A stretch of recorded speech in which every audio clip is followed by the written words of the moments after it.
सुरा संपूर्ण कलशम रुधिरा प्लुतमेव च दधाना हस्त पद्माभ्याम कुष्मांडा शुभदास्तु में। जय श्री राधे राधे दोस्तों, आप सभी का आपके अपने YouTube चैनल अध्यात्म भक्ति में बहुत बहुत स्वागत है। आइए आज सुनते हैं चौथे दिन माता कुष्मांडा की कथा। सुनते हैं माता दुर्गा का चौथा स्वरूप जो कि माता कुष्मांडा का माना गया है। नवरात्रि के चौथे दिन कुष्मांडा माता का पूजन किया जाता है। जो भक्त सच्ची श्रद्धा के साथ माता कुष्मांडा का पूजन करते हैं, दुर्गा सप्तशती का पाठ करते हैं, दुर्गा चालीसा का पाठ करते हैं, उनके सभी दुख कष्ट दूर हो जाते हैं तथा सभी प्रकार के सुख और समृद्धि की प्राप्ति होती है। माता कुष्मांडा की आराधना करने से आराध्य को सभी रोगों और शोकों का नाश हो जाता है। इसके अलावा माँ की कृपा से आयु, यश, बल और स्वास्थ्य की समृद्धि भी आती है। जो लोग अक्सर बीमार रहते हैं उन्हें माता कुष्मांडा की पूजा बड़े ही श्रद्धा भक्ति भाव के साथ करनी चाहिए।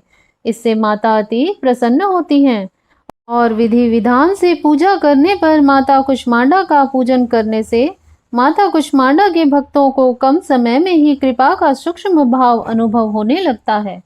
माता कुष्मांडा अपने भक्तों को सभी प्रकार की व्याधियों आदियों से मुक्त कर देती हैं और भक्त को सुख, समृद्धि और उन्नति को प्रदान करती हैं। अंततः माता कुष्मांडा की उपासना भक्तों के लिए बड़ा ही पुण्यदायक माना गया है।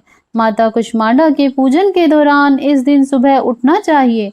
सूर्योदय से पूर्व नित्य क्रियाओं से निवृत्त होकर गंगा नदी में या घर के नहाने के पानी में थोड़ा सा गंगा जल मिला करके स्नान करना चाहिए। उसके बाद इस दिन जहां तक हो सके इस दिन हरे रंग का वस्त्र धारण करना चाहिए।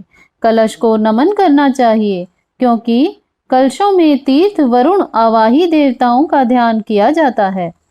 तो किसी भी प्रकार के पूजन में सबसे पहले भगवान गणेश का अवश्य ही स्मरण करना चाहिए, उनका पूजन करना चाहिए। भगवान गणेश प्रथम पूज्य हैं। किसी भी प्रकार के शुभ और मांगलिक कार्यों में सबसे पहले भगवान गणेश का पूजन करना चाहिए। उसके बाद कलश देवता का पूजन करना चाहिए। कलश को प्रणाम करना चाहिए। कलश को परब्रह्म का स्वरूप भी माना जाता है, इसलिए कलश को अवश्य ही प्रणाम करना चाहिए। गंध, पुष्प, धूप, दीप आदि से पूजा करनी चाहिए।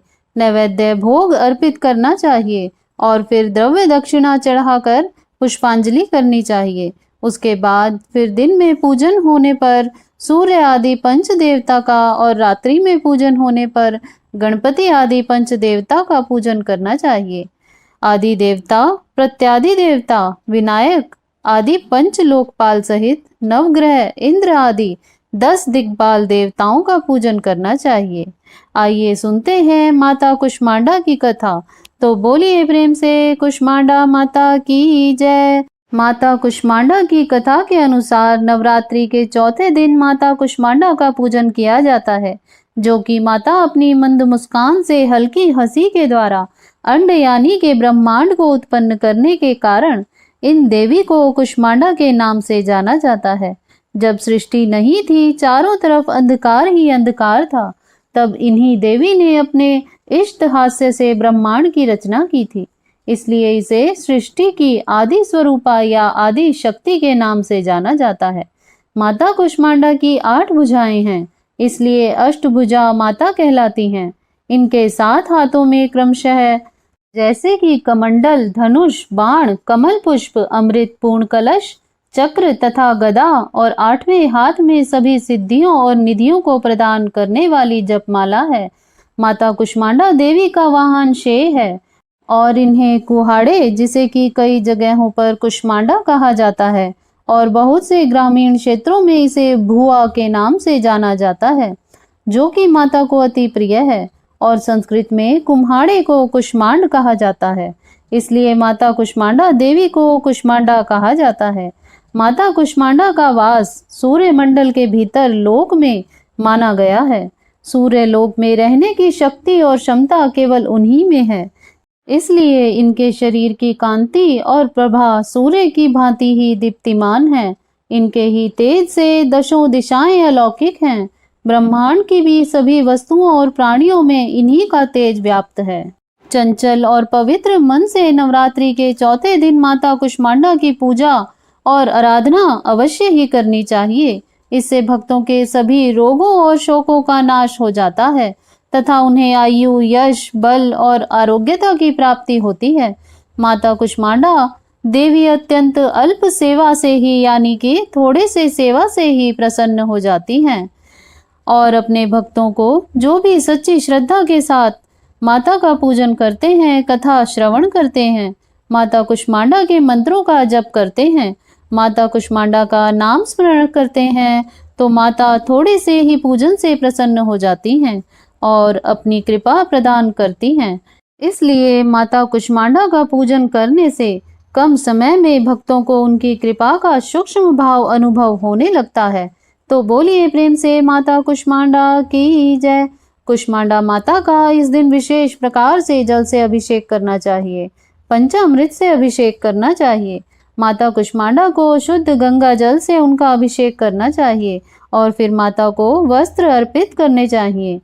महिलाएं माता रानी को सिंदूर चढ़ाएं और फिर माता को नैवेद्य आदि चढ़ाएं। अपने सामर्थ्य के अनुसार माता कुष्मांडा को दूध से बनी हुई मिठाई का भोग लगाएं या मालपुए का भोग लगाएं।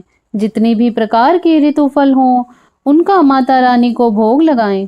भोग लगाने के बाद फिर जल से माता की आचमनी करें। उसके बाद द्रव्य और दक्षिणा चढ़ाएं। फिर माता कुष्मांडा को पुंगी फल तांबुल अर्पित करें। साथ में लौंग और हरी इलायची डाल करके माता को अर्पित करें।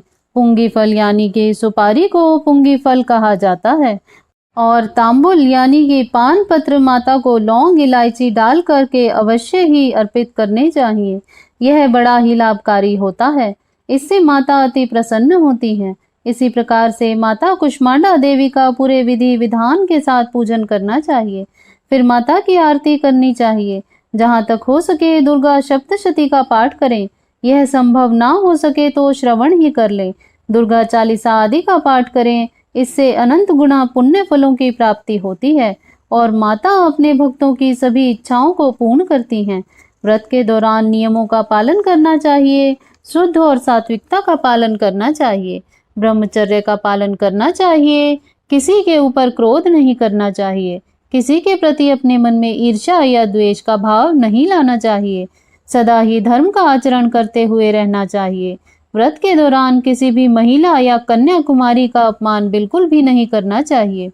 इससे माता क्रोधित हो जाती हैं और धर्म का आचरण करते हुए भक्ति भाव के साथ ही माता का पूजन करना चाहिए।